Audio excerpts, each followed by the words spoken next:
free agent center Deandre Ayton has reached agreement on a 2-year deal to sign with the Los Angeles Lakers. So Lakers have found their big man, their center, after 2 days into free agency. And now they have the #1 and #3 pick from the 2018 NBA draft with Deandre Ayton and Luka Doncic. I'm told the Knicks, Clippers, Bucks, Pacers, Cavs, and Nuggets all had interest in Ayton before his decision to sign with the Lakers. Multiple teams also reached out to Portland Trailblazers general manager Joe Cronin after the buyout of Ayton on Sunday. And I'm told they all got rave reviews of him as a teammate. But listen, the pressure now is on in Los Angeles to build a winner, a contender around Luka Doncic and LeBron James.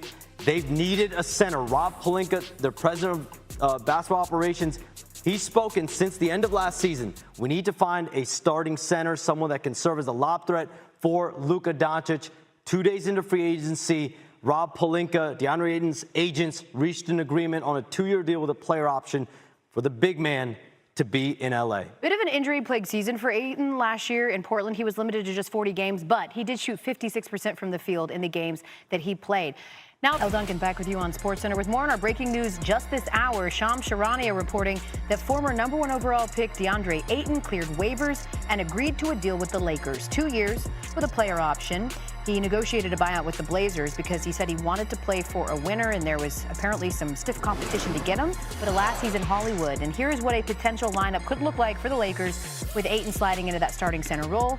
He does, of course, add a much-needed size to a Lakers team that ranked in the bottom third of the league in rebounding percentage last season. Let's bring in our front office insider, Bobby Marks, for much more on this and to break it down. Let's talk about it. How you like to fit Ayton with the Lakers?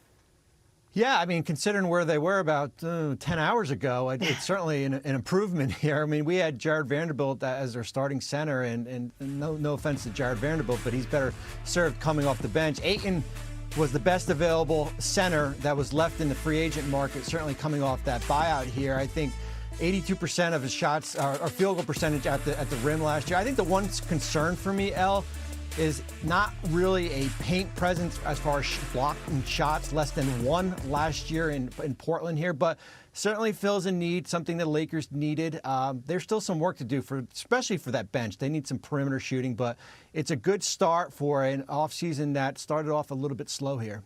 Welcome back to Elite Hoopers, where we call the shots and unravel the drama behind NBA headlines. I'm your host, and damn, it's about to get real. Today's bombshell: breaking Deandre Ayton, former #1 overall pick, just agreed to sign with the Lakers. That's right, planted firmly in purple and gold. A 2-year deal with a player option, reportedly worth $33, TF0 million plus, next season including TUFM, 6M from Portland via buyout per Jake Fisher and Shams Charania. This is the move that could finally fix center dilemma. But don't start celebrating just yet. Let's get into the why, the how, and the potential landmines buried beneath this blockbuster move. Section 1. Deal breakdown, $, and embrace. Sources confirm Ayton's coming in on a 2-year deal with a player option for 26-27. Year 1, roughly $16, $6 million from LA, on top of $25, $6 million he gets from Portland via buyout. That packs his 2025-26 earnings over $33 million. A tidy deterrent to any other suitors. Let's be clear, it's not just the money. Ayton's agents, Nima Namaki and Innovate, and Bill Duffy WME, reportedly cut this deal with Rob Pelinka, the same representation behind Luka Doncic. Yes, family business.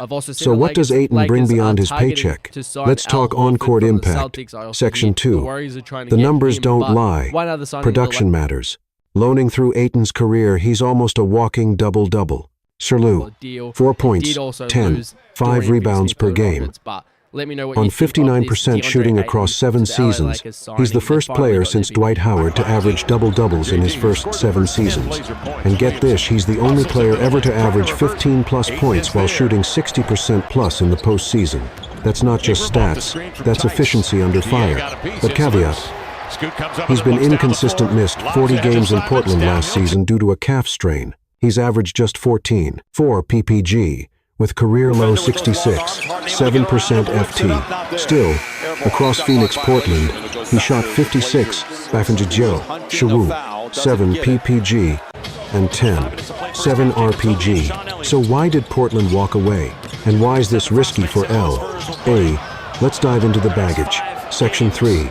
The red flags, blow-ups, and buyouts. Here's where things get spicy. Portland didn't just cut Ayton, they bought him out. Reports cited tardiness, missed rehab, locker room tantrums. Baggage not worth the talent. He's got raw talent, but also emotional volatility. Phoenix once walked away, too, despite him being a finals-caliber player. Those flashes in Phoenix's run to the finals in 2021, real. But Phoenix still traded him. Now, L. is stepping into the same angle. That begs the question, why would the Lakers roll the dice? What's in it for them beyond basketball? Section 4. Fitting L. Scheme and championship calculation. Simple answer. Lakers needed a real big. Jackson Hayes and Rui Hachimura rotated. But neither offer size, nor lob gravity, nor rim presence.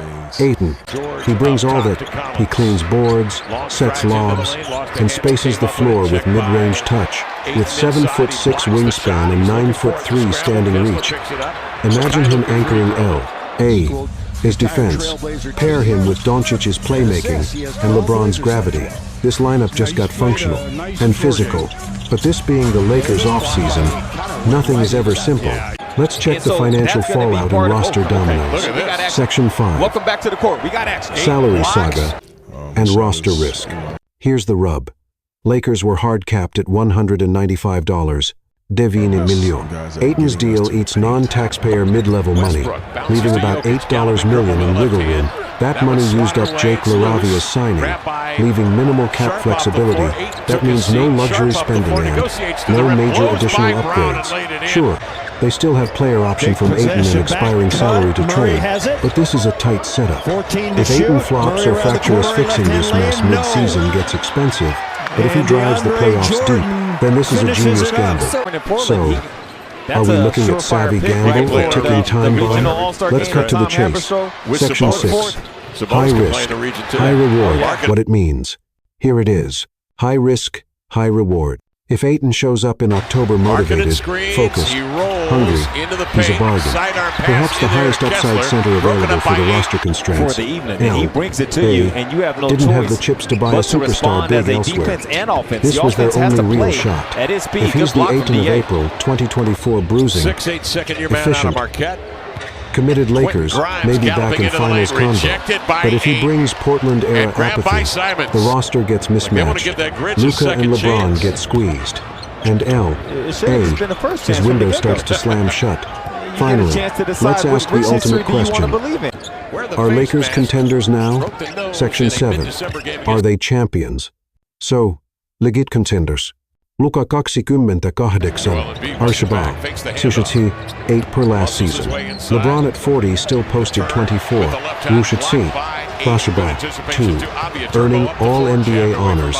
Reeves dropped by, 3 PPG, averaged 41% from deep, Hachimura solid at 13, 6 PPG. Now add Ayton as center size, boards, lobs, rim protection. If health holds LeBron, Luka, Ayton healthy through postseasonness can work, but if Ayton blanks, then it's space-starved small ball with some rookie min salary help. And real talk, LeBron is 40. You only get so many seasons like this. This may be make or break for the next Darius Miles arc. Outro call to action. There you have it. Deandre Ayton to the Lakers. A bold move, calculating, risky, world-altering. Now here's what I want to know. 2. Do you think Ayton rescues L? A. 2. Or is this a disaster waiting to implode? Drop your hot takes in the comments below. Like, subscribe, and turn on notifications because only here do we cut through the NBA hype with raw insight and unapologetic truth. This is Elite Hoopers. See you courtside.